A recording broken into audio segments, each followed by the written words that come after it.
You can't see my horns from this angle, but I did horns for this video.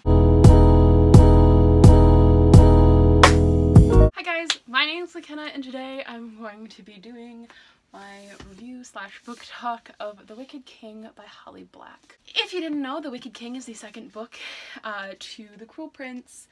I think the series is called The Folk of Air. I don't really know. This is book 2, so before we get into all the spoilers, book 1 is about this girl that is taken from her mortal world and life and parents and sent to live in the fairy world, and throughout the book she tries to become the knight to the king because she wants to prove herself in some odd sense, but you know, whatever. I gave this book 4.5 out of 5 stars, and I was excited for book 2 that came out this month. It came out in January. I can't remember exactly what day, but it just came out. I gave this one as well 4.5 stars, and this one kind of continues on, and I can't say anything about it without giving a major spoiler to the ending of The Cruel Prince, so I'm just going to leave it at this is the second book. So I'm going to get into spoilers for both of these ones now, so if you haven't read these two, especially this one, please click away. I don't want to spoil you, because I'm just going to be talking about this book. So the first thing in this book is something that everyone was all butthurt about, and that was the ending. Jude is frickin' stupid, A. Second of all, I'm gonna read exactly what it says in here. Hear my judgment. I exile Jude Duart to the mortal world. Until and unless she is pardoned by the crown, let her not step foot in fairy or forfeit her life.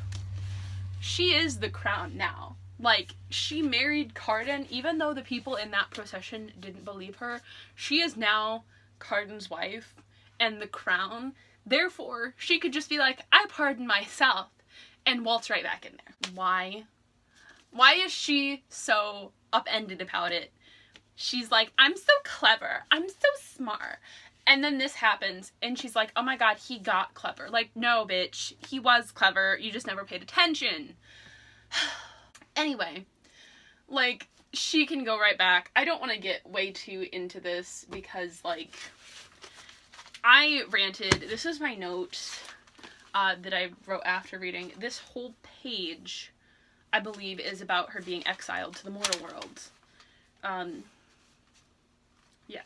It's real obvious that she's going to get to go back to fairy, whether he pardons her or she realizes that she can pardon her own damn self. You know, it's fine. One thing, though, that this does explain, this whole ending, really explains the title of book 3 that has been released for a while. It's The Queen of Nothing. I was like, yep, now I know what that means. So I wonder if they're gonna have, like, a female crown on the cover for book 3. I don't know. We'll see. Also, it didn't surprise me that he did this. Like, everyone's like, oh my god, I'm so surprised, I can't believe he did this. I'm like, you do realize that he hates her, right? I'm sorry. I'm worked up because everyone seems to be on Jude's side, and I'm like, don't be on Jude's side. She's a bitch. No, she's not worth it. She's not worth it. I'm gonna go back to talking about something that I did enjoy about this book, and that was that all my predictions from my Cruel Prince review on WordPress. Is this overlighting me? Yeah, it is. Oh well. All of my predictions from my Cruel Prince review on WordPress came true. I had like 2 predictions, and they were that they were gonna have hate sex. Guess what? It happened. And 2, that Taran, her sister, was going to betray her. And lo and behold, look what happened. Looky what happened there. I feel like Jude is just so like, I'm so smart, like, no one would have the brains to betray me, and like 3 people in this book betrayed you. Like, really? Really? Really? You're that smart? My god. I need to stop ranting about how stupid she is. But it's so hard to stop because it's just like, dude! I have someone in my life like her. And it's like, I'm so smart. I'm so smart. Then why did someone beat you for salutatorian? Anyway. But, like, you're not as smart as you think you are, sweetie. Like, just, no, you're not. It's fine. You can say, like, you can use the fact that you're not a fae as an excuse. But you wanted to be better than them. So you're not going to use it as an excuse, and you're going to continue being stupid. I gotta get all this anger out. Let's go to the next page of notes and just see what else I have. Let's talk about the Undersea. So I really enjoyed getting to see more of the kingdom and more of Alfheim in this book. I also have never read a book with mermaids in it, so this was a new experience for me as well, reading about mermaids, and though we didn't really go down deep into it, we kind of got a little bit of it, and I honestly wouldn't be mad if we got an entire book about the mermaids. That would be actually great. I hope that in book 3 we get to explore further. Because I did, like I said, enjoy getting to see more of Elfheim. Do we have flying fae? Let's look at the air. It is the Fulka there! Anyway. I thought the pacing of book 2 was a lot better than the pacing of book 1. I thought we went quickly. I got through this book pretty quickly. I liked it. You know, it was great. Whatever you want to say, besides Jude. But, like I said, the pacing is better. There's more of a plot than book 1.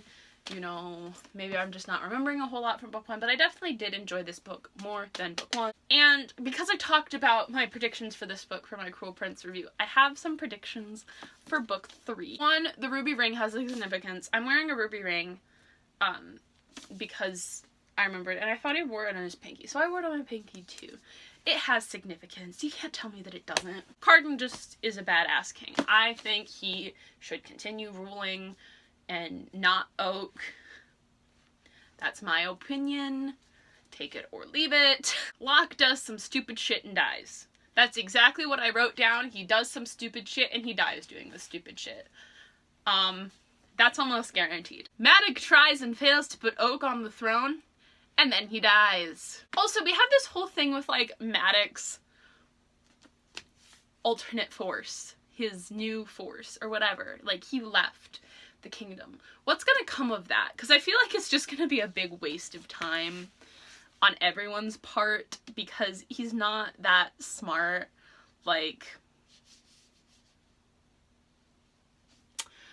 I don't like Maddox either. The only person I really like in this book is Vivi, Heather, and Cardan. And I only kind of like Cardan. So that's that. Jude continues to be stupid and ignores what's right in front of her. She ignores the fact that she could waltz back in and be like, I pardon myself because I'm the crown now. Something finally gets out about her killing Varian in book 1. She hasn't faced any consequences for this yet. And I find that completely absurd. I feel like people know, or at least Narcissa, Melissa, what her name is, the mermaid girl, knows what happened. And, like, she knows. And I feel like it's gonna come out in book 3. I feel like Jude's gonna, like, pardon herself back in, or Cardan is, or something, and Narcissa's gonna be like, really? Really, bitch? Like, she killed our friend Varian. And then something big's gonna happen. The one other thing I do want to talk about is the sex scene. Because that was an interesting one. It's the orange tiki tab. Tell me again what you said at the revel, he says, climbing over me, his body against mine. What? I can barely think.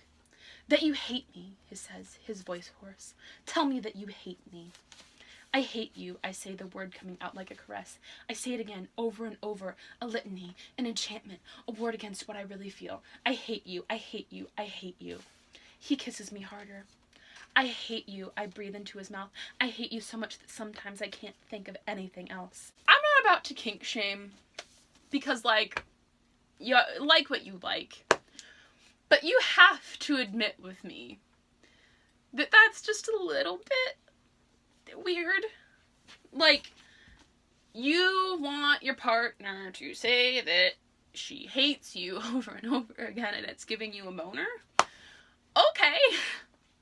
Like I said, no kink shaming, but like, well, maybe not. I don't know. Let me be. It was a little weird about reading it. Thinking about it back again, it kind of is still a little weird, but like, I don't know. Whatever. Don't come for me. Bale King really hit the nail on the head with the like, you're in love with Carden, but you don't want to say anything about it. You know, it was pretty obvious throughout that, she's falling in love with him. Even that part that I just read to you was obvious that, she loved him. Because she literally said, I'm gonna go back to it. A ward against what I really feel. I hate you, I hate you, I hate you.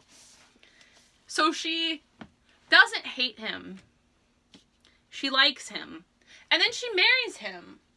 And she enjoys that. I don't know. For me, this is like a trashy series. Like, I just want to see what happens at this point. I read the first one because my librarian told me to. I pretty much enjoyed it. Like, it took me a while to finish, but I was like, okay, whatever. And then I read the second one because I wanted to see what happened. And I was like, okay, that's interesting. Now what's going to happen in book 3? I already told you my predictions for book 3. Those are most of my thoughts on The Wicked King. This was kind of a bland video, because I don't really have a whole lot of viewpoints on what happened. I was real sad that Heather broke up with Vivi. That was probably, I was more sad about that than Carden exiling Jude, but you know my opinions on that already, so I'm going to just end the video here. Let me know down in the comments below your thoughts on The Wicked King, and make sure to like and subscribe, and I will see you sometime for a new one. Bye!